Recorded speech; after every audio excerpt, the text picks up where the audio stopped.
할렐루야. 아멘. 오늘도 걸어가 복된 날 주의 전에 나오신 사랑하시는 성도님들 축복합니다.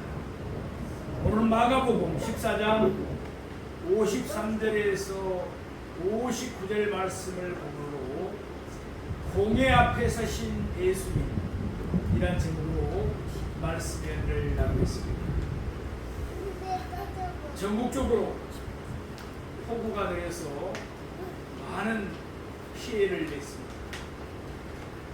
인명피해도 나고 많은 물적 피해들이 발생했습니다. 우리가 하나님께 더욱 기도하면서 일기도 조정해 주시고 또 이번에 피해를 입은 사람들을 위로해 주시기 기도하십시오. 오늘 본문은 예수님이 신문을 당하시는 내용을 담고 있습니다. 예수님이 십자가에 달려 돌아가시기 전 모두 여섯 차례에 걸쳐서 신문을 당했습니다. 처음 세 번은 유대인에 의한 신문이었고 나중 세 번은 이방인에 의한 신문이었습니다.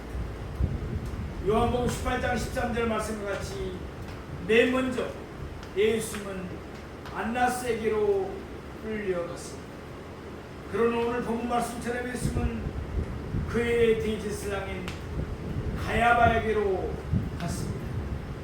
그 후 누가복음 22장 66절 말씀처럼 날이 새자 예수님은 또다시 유대인들의 공회 앞에서 신문을 당하셨습니다. 이로써 유대인이 한 신문은 끝이 났습니다. 예루살렘의 공회는 예수님을 사형에 해당한 자로 전제했습니다. 그러나 당시 유대인들에게는 사람을 죽일 권한이 없었습니다. 그래서 그들은 예수님을 끌고 로마의 총독 빌라도에 의해 끌고 갔습니다. 이때부터 이방인에 의한 신문이 시작되었습니다. 먼저 예수님은 빌라도 앞에서 신문을 당하셨습니다.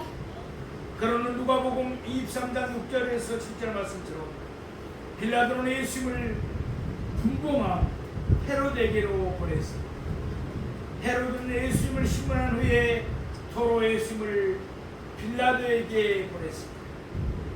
이와 같이 예수님은 유대교의 종교법에서 3번 또한 이방인의 사회법에서 3번 신문을 당하셨습니다. 도합 6번의 신문이 불과 몇 시간 안에 다 이루어졌습니다. 그러나 빌라도는 최종적으로 예수님을 십자가에 못 박히게 넘겨주었습니다. 신명기 16장 18절 말씀처럼 재판은 공의롭게 이루어져야 했습니다. 이를 위해 모든 재판은 공개되어야 했습니다. 또한 재판을 받는 당사자는 변호받을 수 있는 기회가 보장되어야 했습니다. 그리고 불리한 증거가 제시될 때는 2사람 이상의 참 증인이 있어야 했습니다. 그러나 예수님의 경우는 이 모든 사람들이 철저하게 예면을 당했습니다. 비록 예수님이 6번에 걸쳐서 신문을 당했다고 하나 그 모든 신문이 불법적으로 행해졌을 뿐입니다. 예수님은 불의한 재판을 받으시고 십자가에 처형당하셨습니다. 오늘 본문을 통해서 우리는 이 사실을 확인하게 될 것입니다. 그러면 이제부터 오늘 본문을 세 대지로 나누어서 좀 더 자세하게 상고해 보겠습니다. 말씀을 통해서 예수님을 더 깊이 알아가고 예수님을 더욱더 사랑하는 우리 모두가 되기를 바랍니다. 첫째로 예수님은 대제사장에게로 끌려갔습니다. 오늘 본문 마가복음 14장 53절 말씀을 보겠습니다. 그들이 예수를 끌고 대제사장에게로 갔느니 대제사장들과 장로들과 서기관들이 다 모이더라. 겟세마네 동산에서 가룟 유다는 입맞춤으로 예수님을 팔았습니다. 가룟 유다의 맞춤으로 대제사장들과 장로들과 서기관들에게서 파송된 무리가 예수를 잡아 결박했습니다. 이때 무리는 주로 로마의 군대와 성전의 경비대로 이루어졌습니다.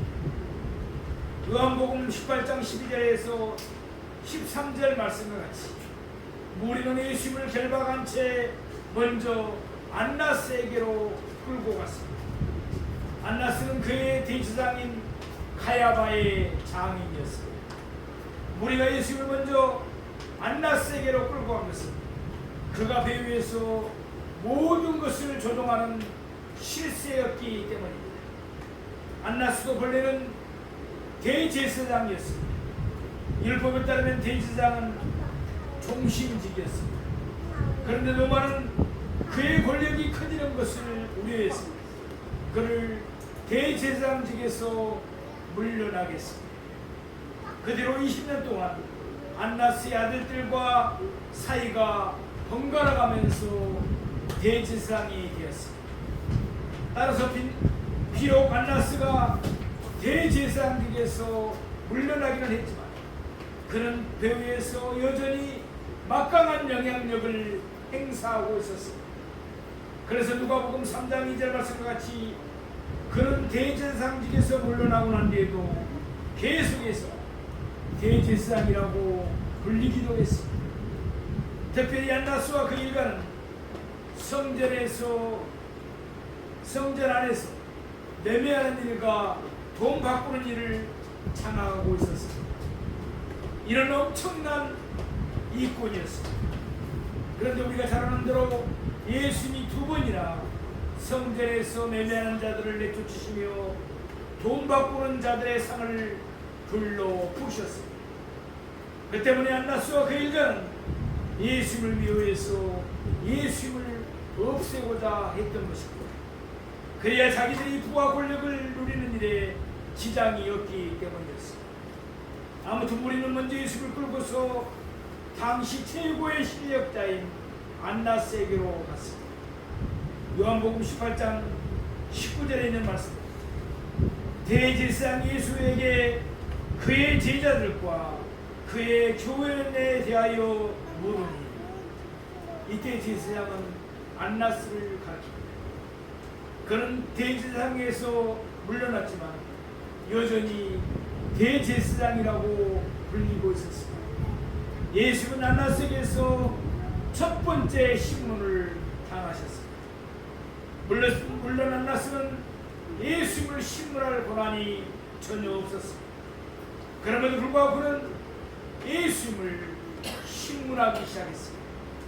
안나스는 예수에게서 그의 제자들과 그의 교인에 대하여 물었습니다. 이것은 내 죄를 내가 알렸다는 식의 신문이었습니다. 예수에게는 전혀 범죄 사실이 없었습니다. 그러니 그 자리에 예수의 범죄 사실을 입증할 무슨 증거나 증인이 있을 리 만무했습니다. 따라서 안나스가 할 수 있는 것이란 예수 스스로 자기의 죄를 자백하도록 유도하는 일뿐이었습니다.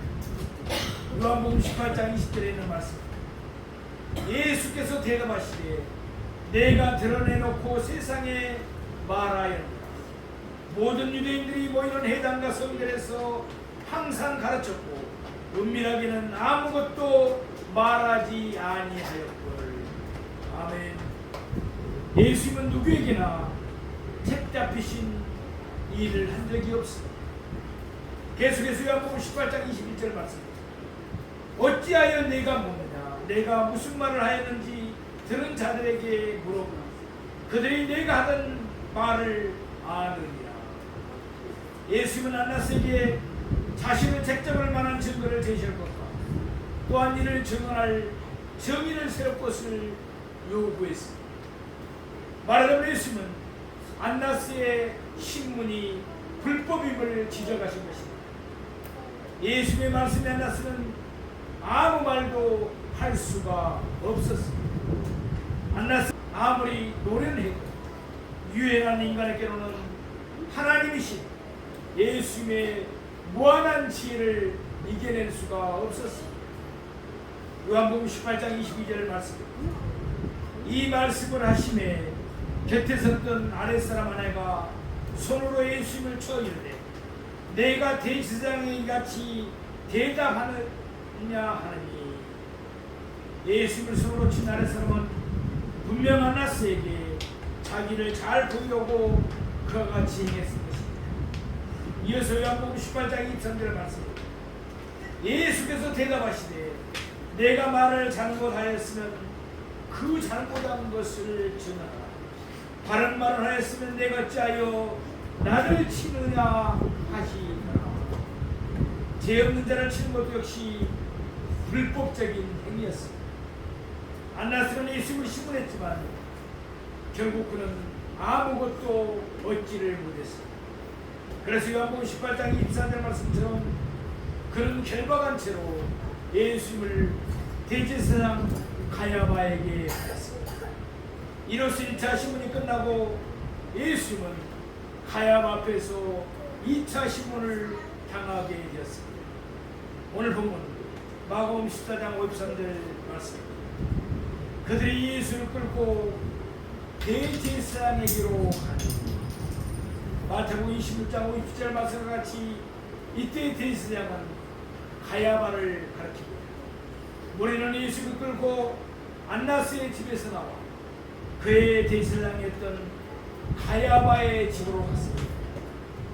대제사장들과 장로들과 서기관들이 다 모이고 안나스가 예수님을 시문하는 동안 가야바는 공회를 소집했던 것입니다. 그래서 공회원들은 대제사장들과 장로들과 서기관들이 다 모였습니다. 그만큼 공회원들은 예수님에 대한 문제를 심각하게 여겼던 것입니다.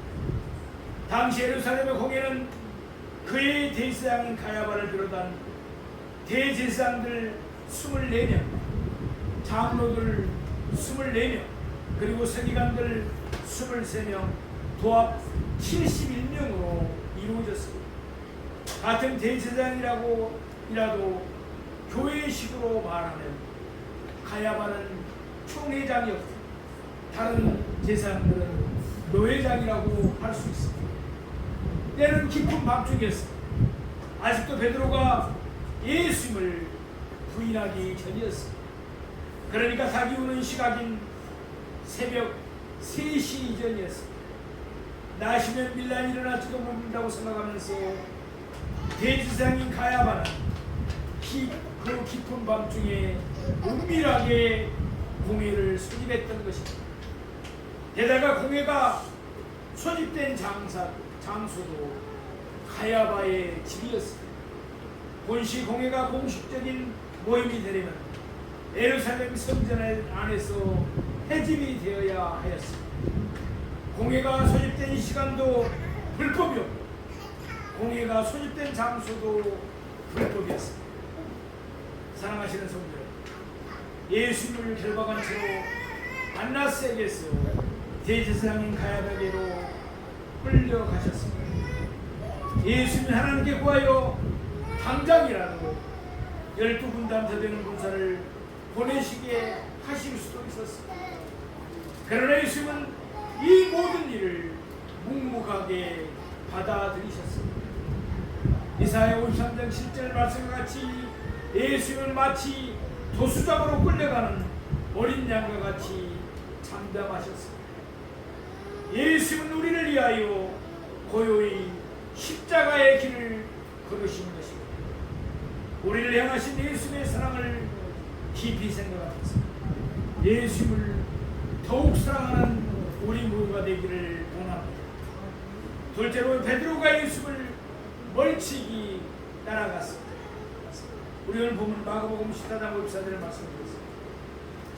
베드로가 예수를 멀찍이 따라 대제사장의 집들 안까지 들어가서 아랫사람들과 함께 앉아 불을 쬐더라. 겟세마네 동산에서 예수님이 무리에게 잡힐 때 제자들은 예수님을 버리고 다 도망갔습니다. 그때 베드로도 마찬가지로 예수님을 버리고 도망갔습니다.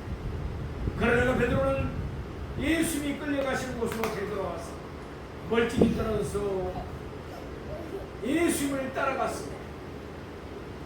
내가 주님을 사랑하는 줄 주님께서 아시나요? 베드로의 말과 같이 베드로는 예수님을 진정으로 사랑했습니다. 주의 영생의 말씀이 주께 있사오니 우리가 누구에게로 가오리까? 또한 그의 말과 같이 베드로는 늘 항상 예수님과 있기를 바랐습니다. 베드로는 대제사장의 집들안까지 들어갔습니다. 그곳에서 베드로는 아랫 사람들과 함께 앉아 불을 쬐었습니다. 날씨가 추웠던 것입니다. 마태복음 26장 58절 말씀처럼 베드로가 대제사장의 집들까지 들어간 것은 그 결말을 보기 위함이었습니다.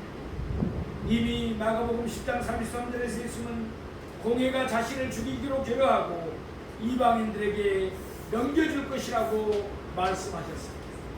그러나 베드로는 예수님의 말씀을 담아두지 않았습니다. 또한 예수님은 베드로가 닭이 2번 울기 전에 3번 예수님을 부인할 것이라고 말씀하셨습니다. 그런데도 베드로는 예수님의 말씀을 귀담아 듣지 않았습니다. 오히려 그는 자기가 예수님과 함께 죽을지언정 예수님을 부인하지 않겠다고 힘있게 말했습니다. 그러나 결국 베드로는 대제사장의 집들에서 예수님을 3번이나 부인하고 말았습니다.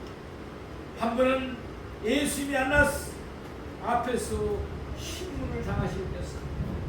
그리고 나머지 2번은 예수님이 대제사장 가야바와 예루살렘의 공회 앞에서 신문을 당하는 동안이었습니다.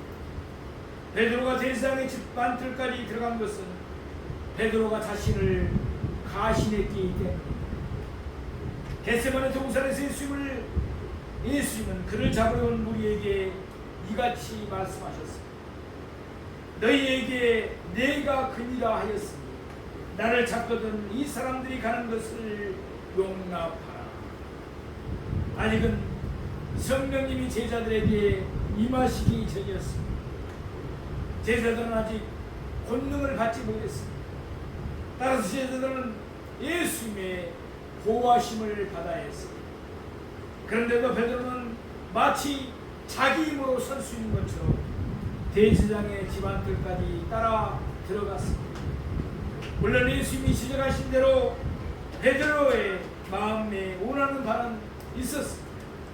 그러나 그는 자신이 내 육신이 약하다는 사실을 깨닫지 못했습니다. 그러기에 예수님이 시험에 들지 않게 깨어 기도하라고 당부하셨지만 그는 계속해서 자느라고 기도하지 않았습니다. 게다가 베드로는 대제사장들의 아랫사람들과 함께 앉아서 불을 쬐고 있었습니다. 그 자리는 베드로가 있어서는 안 될 자리였습니다. 주변에 있는 모든 사람들이 예수님을 대적하고 있었기 때문입니다.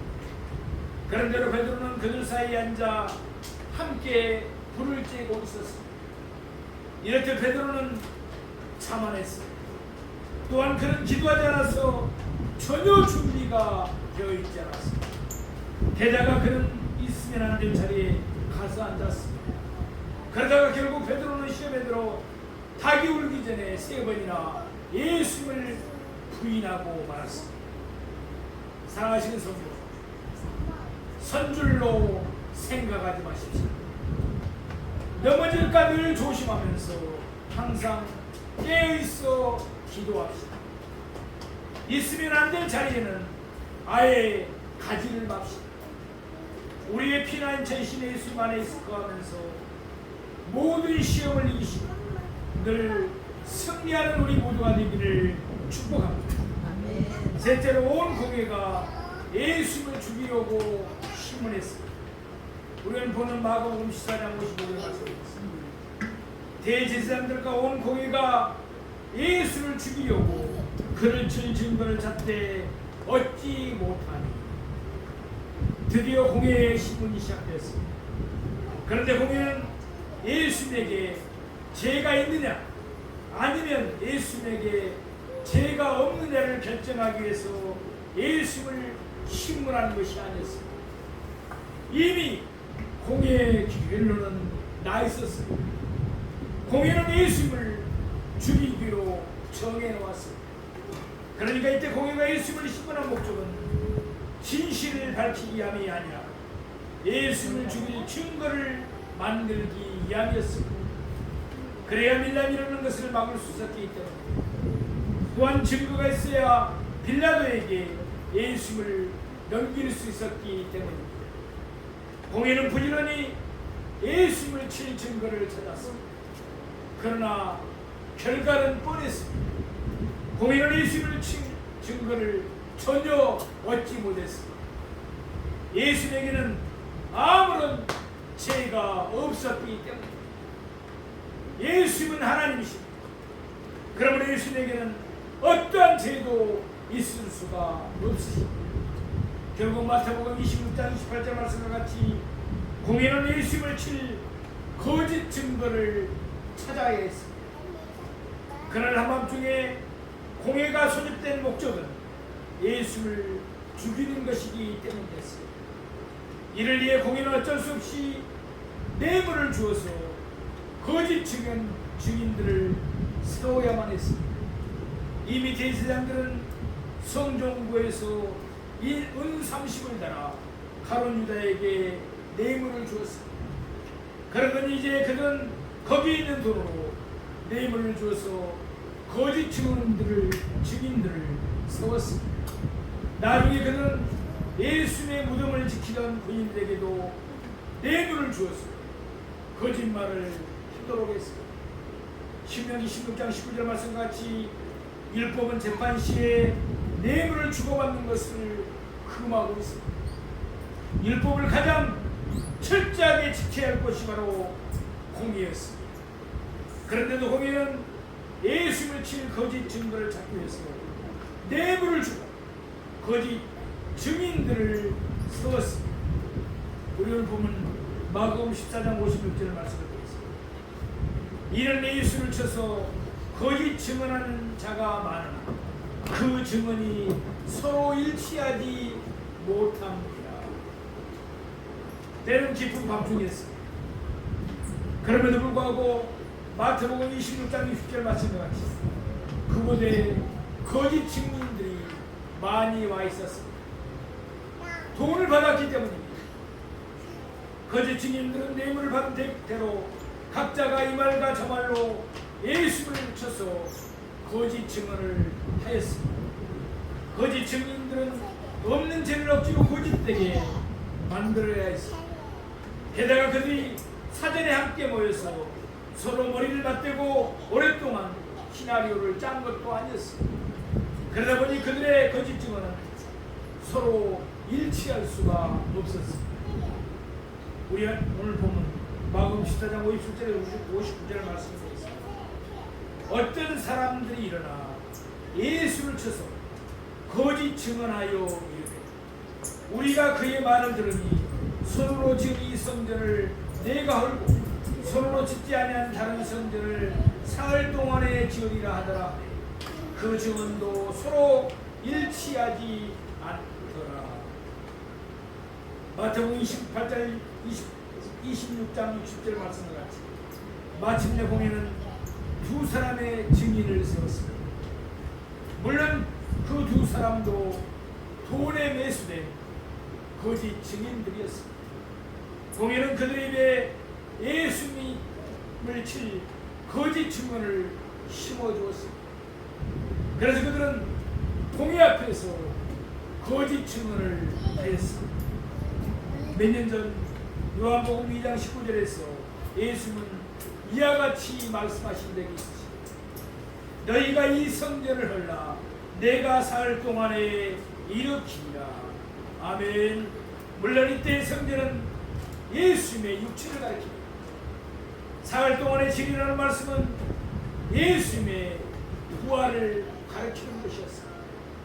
그런데 거짓 증인들은 예수님의 말씀을 왜곡하고 예수님이 말씀하시지도 않은 것을 덧붙였습니다. 예수님은 예루살렘 성전을 헐겠다고 말씀하신 적도 없으시고 또한 손으로 짓지 아니한 다른 성전을 사흘 동안에 지으리라고 말씀하시지도 않으셨습니다. 그러니 그 두 사람의 증언조차도 서로 일치할 수가 없었습니다. 한 사람의 증언은 오늘 본문 마가복음 14장 58절에 기록되어 있습니다. 또 한 사람의 증언은 마태복음 26장 61절에 나옵니다. 이르되 이 사람의 말이 내가 하나님의 성전을 헐고 사흘 동안에 지을 수 있다 하더라. 두 사람의 증언을 비교해보면 비슷하지만 정확하게는 일치하지가 않습니다. 사람을 사형에 해당한 자로 정죄하려면 두 사람의 증언이 정확하게 일치했어야 했습니다. 그러기에 이후로 그들의 거짓 증언은 쓸모없이 되어 더 이상 언급되지도 않습니다. 사랑하시는 성도 여러분, 안나스도 가야바도 온 공회도 다 불의했습니다. 그들은 예수님을 죽이려고 불법적으로 예수님을 시문했습니다. 그들은 돈을 주고 거짓 증인들을 불러오기도 했습니다. 결국 그들은 자기들이 의도한 대로 오롯이 예수님을 사형에 해당하는 자로 정죄했습니다. 예수는 묵묵히 그 모든 수모를 겪으셨습니다. 예수는 우리를 위하여 십자가에 달려 돌아가셔야 했기 때문입니다.